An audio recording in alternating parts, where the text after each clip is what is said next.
Before I get started with this video, I would just like to point out that 77.2% of you all aren't subscribed to my channel, so please, click subscribe and hit the bell icon so you don't miss a video.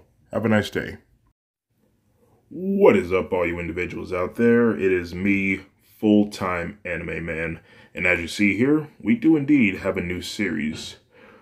I thought, since Christmas is just around the corner, since the snow is already falling, I thought I may as well make a snow wolf, or an ice wolf, however you would like to put it. Now, for a long time, this idea has been in my head, and I'm glad I was able to bring it to the surface and upload it for everyone to hear. Now, before I get into this story, Boku no Hero Academia, also known as My Hero Academia, was originally owned by Koei Horikoshi. Please support the official release. And if this video hits 50 likes, I will continue this what if. Where do I feel like I've heard that before? I have no idea. I'll think about that later. But for right now, with that out of the way, this is What If Deku Was a Ice Wolf, Part 1. I hope you all enjoy. Oh yeah, and I almost forgot to mention, Izuku will have snow white hair, and his abilities will be similar to the Firewolf series. Only difference is he won't be able to grow in size as he absorbs ice or snow. That would just be ridiculous. But he will have a surprise attack, which will hopefully be in Part 2. Hope you all enjoy the story. Izuku was born a Todoroki, and on the day of his 4th birthday, Izuku's behavior was that of a dog. Shoto, his twin brother, was a bit concerned for him, but he brushed it off as they were playing tag at the time. The next day comes, Izuku and Shoto are at the quirk doctor's with their father, Endeavor. A few minutes later, the doctor enters the room and says, "So, after some time, we finally figured out what quirks your sons will have." Endeavor then says, "Well, spit it out." The doctor says, "Well, Shoto here is going to have a half-hot, half-cold quirk. That being said, he's going to be able to conjure ice from his right side and fire from his left. It's truly something unique." Endeavor smiles at Shoto and then looks to Izuku and says, "Well, what about Izuku here? What does he have?" The doctor pauses for a few seconds, looking over his notes, and finally speaks. "Well, at first we thought your son had just a ice quirk due to his snow white hair, but after some time, we came across that your son actually has 3 quirks, but there's a problem. We don't exactly know what the 3rd one is." Endeavor then gets a surprised look on his face and says, "Well, what do you know so far?" "Well, to point out the obvious, he's going to have an ice quirk, and it's very powerful, especially at his age. He'll be able to conjure ice and create weapons, like his brother. He also has a transformation quirk, but it's really something." "Well, what is it?" says Endeavor. "Izuku here has a wolf quirk. That being said, he could change in and out of a wolf when he wants to, and his physical attributes will be increased greatly. He'll be stronger and faster, and his senses will be increased greatly, such as his sense of smell and hearing. And it keeps getting better. You see, when he uses his wolf and ice quirk at the same time, he can call on clones of himself to fight alongside him. It's truly something rare." Endeavor looks to Izuku angry until the doctor spoke. And for the 3rd quirk, we can't quite understand what it is. It's probably a lay dormant quirk, and it might take some time before it surfaces. If you see anything different happen, please be sure to let us know. We would very much like to know what it is." Izuku sits there, happy, and so is Shoto, while Endeavor is smirking in anger. A few minutes later, in the car, Endeavor is looking at Izuku in his rearview mirror. Izuku is a bit concerned and says, "Dad, is everything okay?" Endeavor just sits there, not saying anything. More time goes by. They make it back to the home.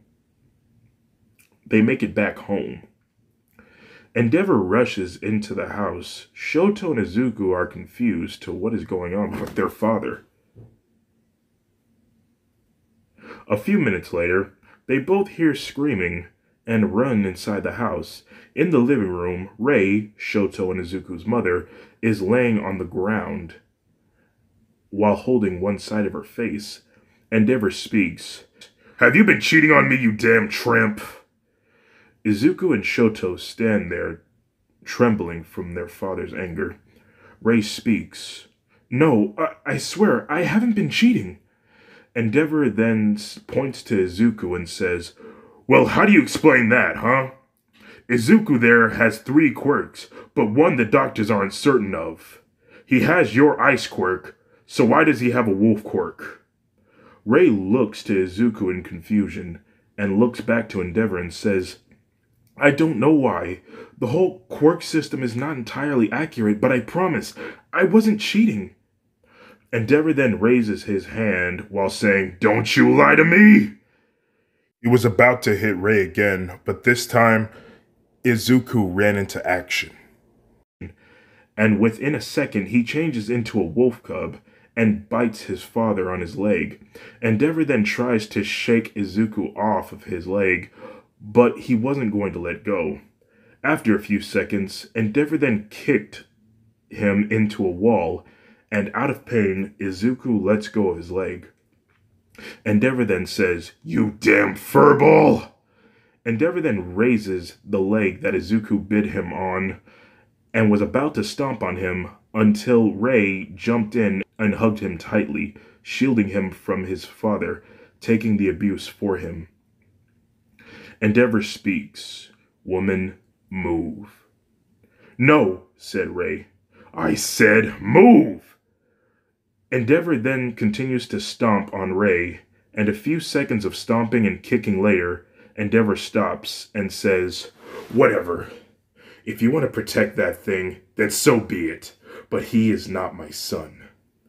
Endeavor walks away. Shoto, who was watching the whole thing, is traumatized from this terrifying experience.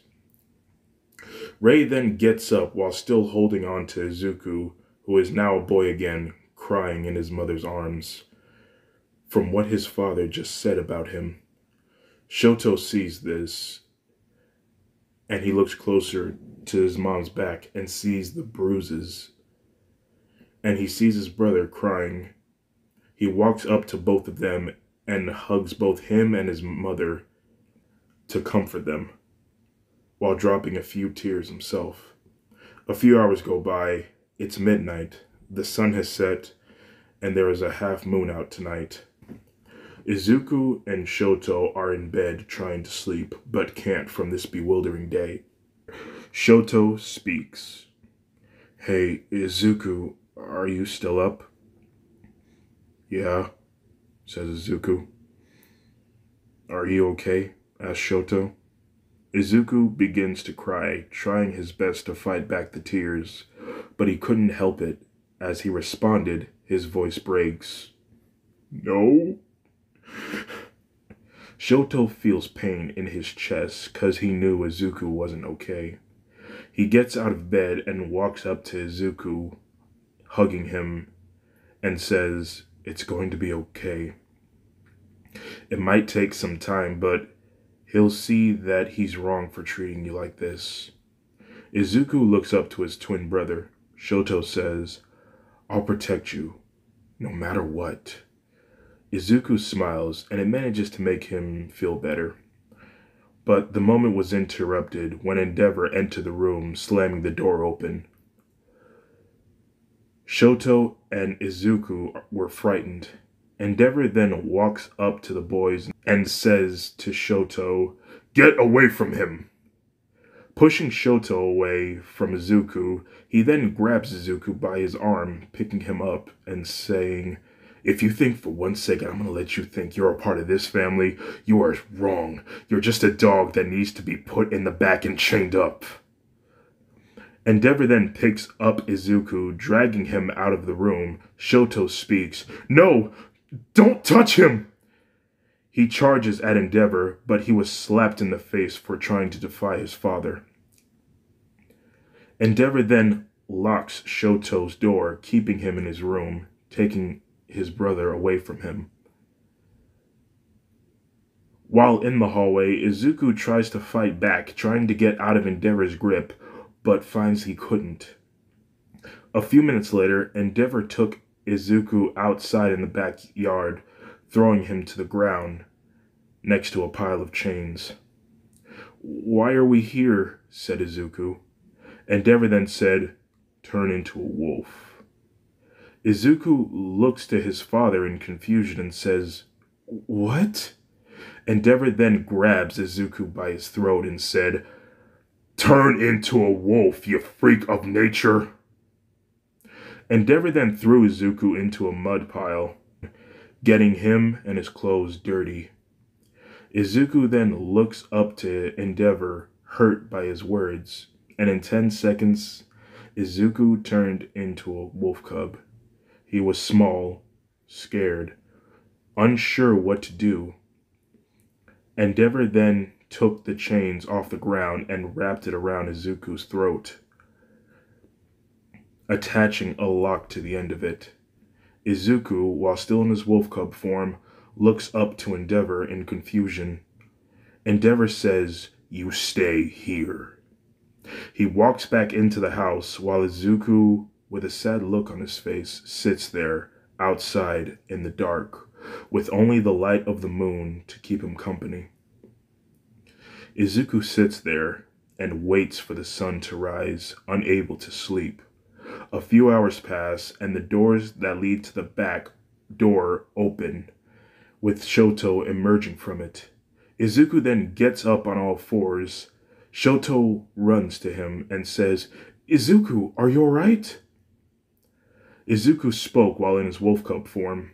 "Yeah, I'm fine. Are you okay? I saw him hit you in the face." Izuku sees a hand mark on his brother's face, but Shoto covers it and says, "No, don't worry about it. It's nothing." But why are you a wolf, and why does he have you chained up?" "I don't know," said Izuku, "but I don't like it.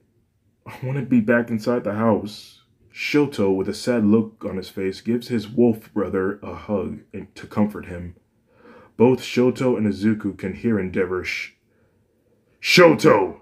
Let's go. We need to start your training." Shoto looks to Izuku and says, "It's going to be okay. I promise." "Okay," said Izuku. "I believe you." Shoto then ushers inside. Izuku can hear Endeavor talking to Shoto. Voice kind of broke there. "What were you doing out there?" I don't want you talking with that abomination out there. Your training is too important."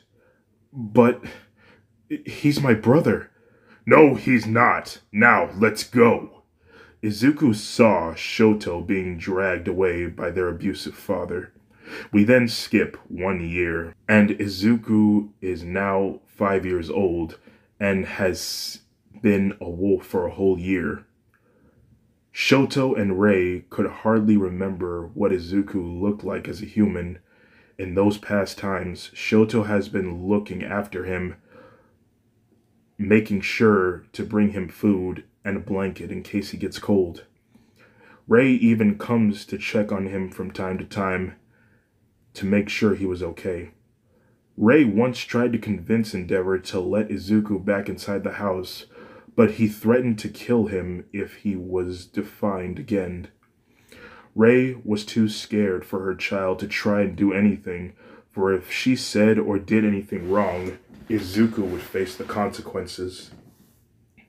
One day, Izuku felt something odd coming from inside the house. He heard the sound of heart beating, raising too fast, and rapid breathing. It was fear he was sensing. But it got weirder. Inside, he heard a teapot whistling, and out of nowhere, Izuku felt painful, intense heat on his left side of his face and cries out like a wounded dog.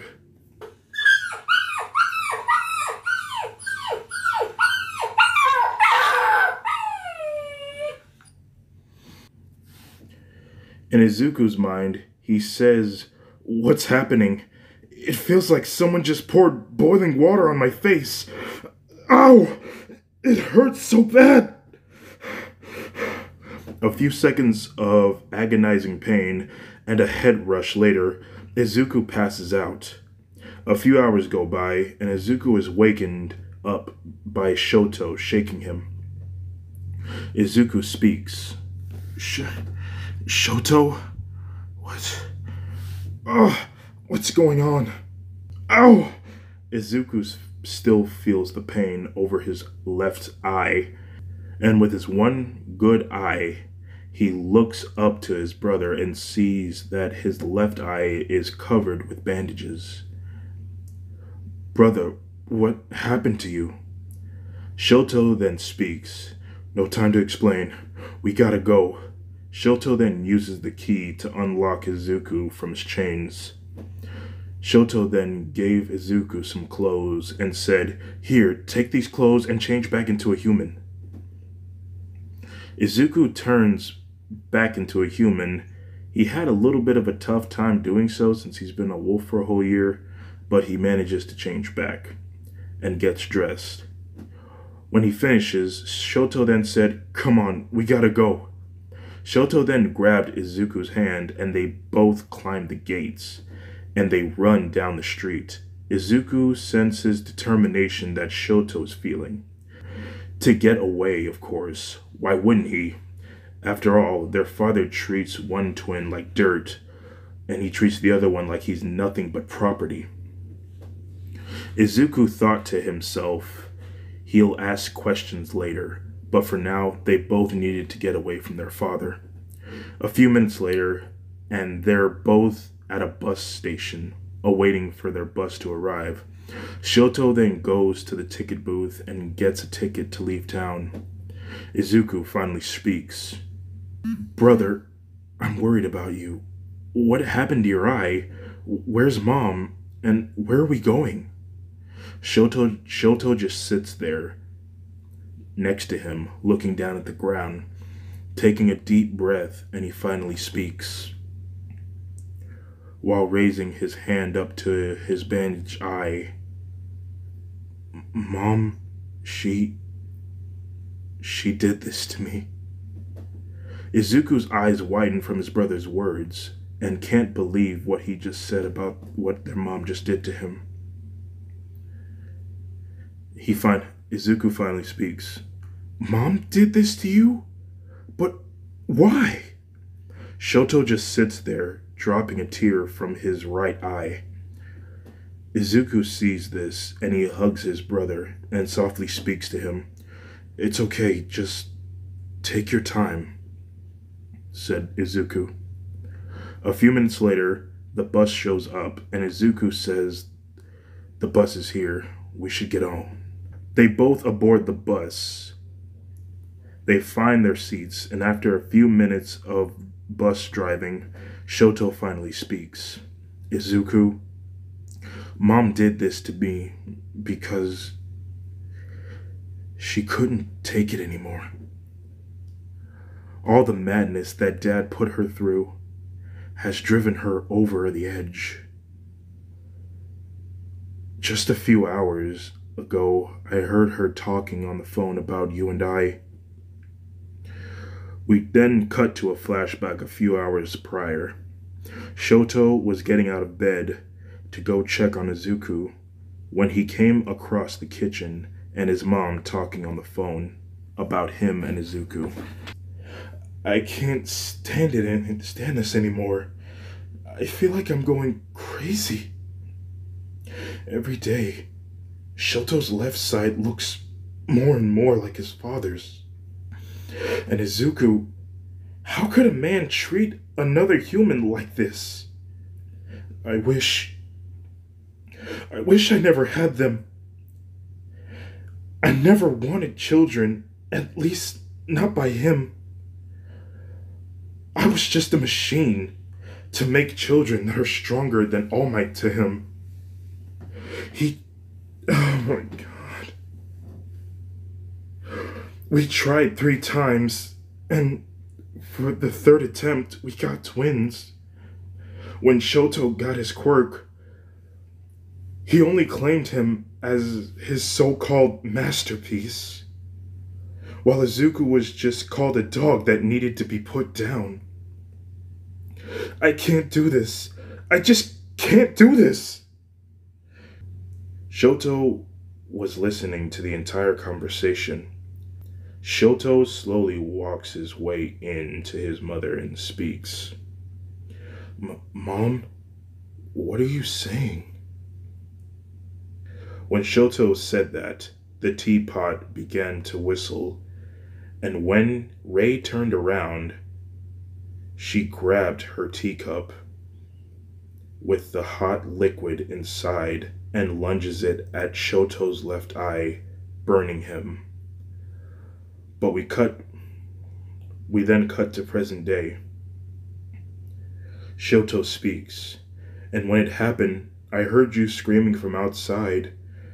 My eye and my heart was in so much pain. After I woke up, I asked Dad where Mom was. He told me he had her taken to a mental institution.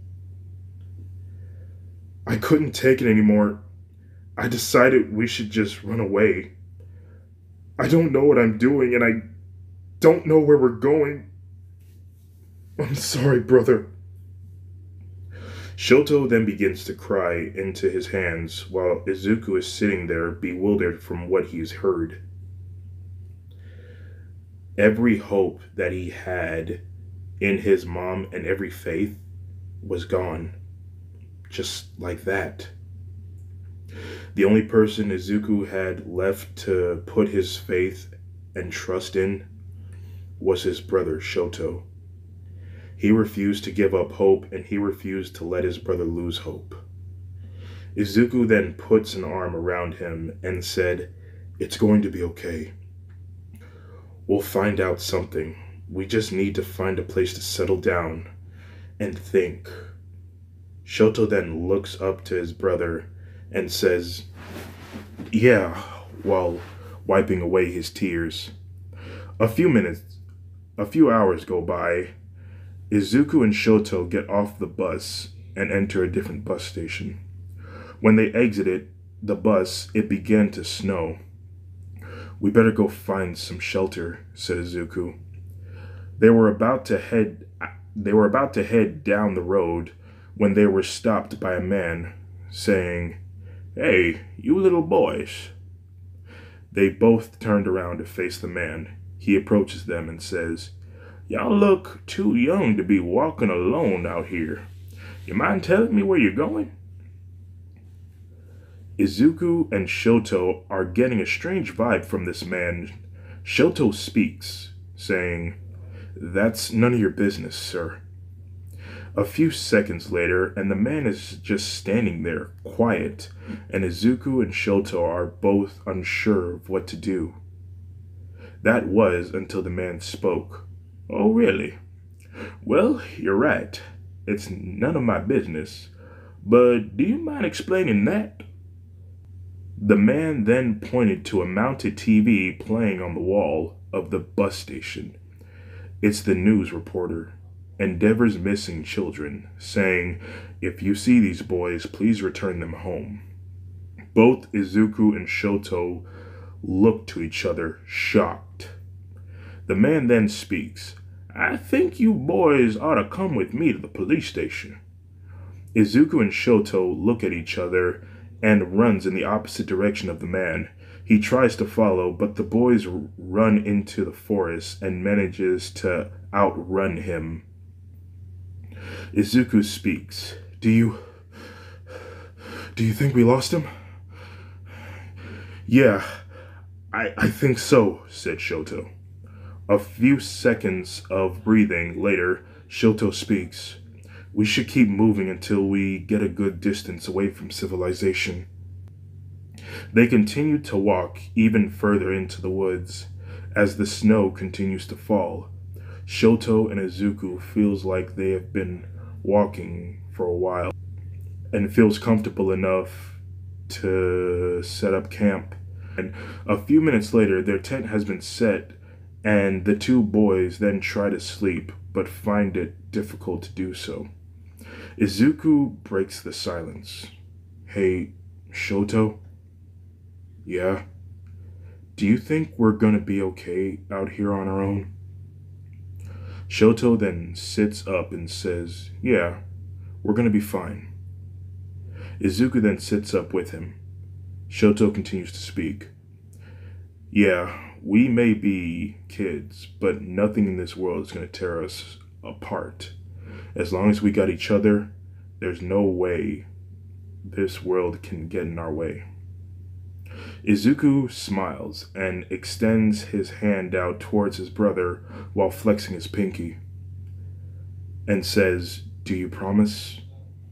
Shoto then wraps his pinky around Izuku's pinky and says, I promise. All of a sudden, Izuku then began to glow a very bright white light. The light that was emanating from Izuku then spread it to Shoto. Izuku and Shoto are frightened by this and they both scream from this, and after a few seconds the glowing then stops. And both the boys are glowing white, and in a few seconds later, Shoto finally speaks. What was that?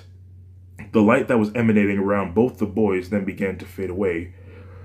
Izuku then speaks. I don't know. Izuku looks down at his hands. Izuku is about to speak when the moment was interrupted by a familiar voice. Izuku, Shoto. The boys' eyes whitened from the voice they already knew who it belonged to. They both slowly make their way out of the tent, surrounded by people with Endeavor in the middle. It's time to come home.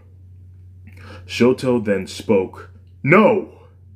Izuku then spoke right next to him. We don't want to go home with you. Endeavor stood there, angry, and started to walk towards the boys.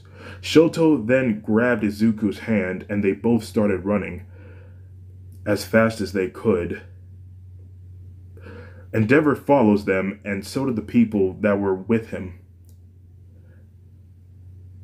And as the snow continues to fall, both of the boys kept feeling the pitter-patter of the snow hitting them in the face. It looks like the boys managed to outrun their father. That was until Shoto got caught in a coil spring trap. Shoto's scream was loud. Izuku ran back to Shoto and said, Are you okay? Shoto then responded, No, not really. This thing really hurts my leg. Izuku tried to get the trap off of Shoto's leg. Shoto sees the adults were getting closer. Shoto then said, Izuku, you have to run. No, I'm not leaving you, said Izuku. Shoto then looked back to the flashing lights. Shoto then gives Izuku a hug, and when he let go, he raised his right hand into the air and said, I won't let him take you back. Before Izuku knew it, Shoto then slammed his hand down to the ground, and in an instant, ice began to form in front of Izuku, pushing him back, as a large glacier of ice formed in between them. Izuku then began to roll down a hill leading to a river. Izuku continued to roll, hitting his head on a tree, still conscious. Blood began to spill from his head, and when he hit the water, he had trouble staying afloat as the current kept pushing him. He then hit his head against a rock, this time rendering him unconscious. As the water force pushes him down the stream, Izuku then began to float in the water, motionless. A few seconds, Izuku's body was pushed to land, still unconscious, in the dark, alone. And that was the end of What If Deku Was a... Why do I keep almost saying Fire Wolf? Ice Wolf, Part 1. So I really hope that everyone enjoyed this What If. It really took me some time to like come up with this concept of it, but I still like it, and I really hope that everyone else likes it too. So with that being said, I hope everyone enjoyed the video, and if you made it to the end of this video, consider yourselves #blessed, and remember, if this video gets 50 likes, I will continue this What If. I hope everyone has a nice day, and that everyone, good night.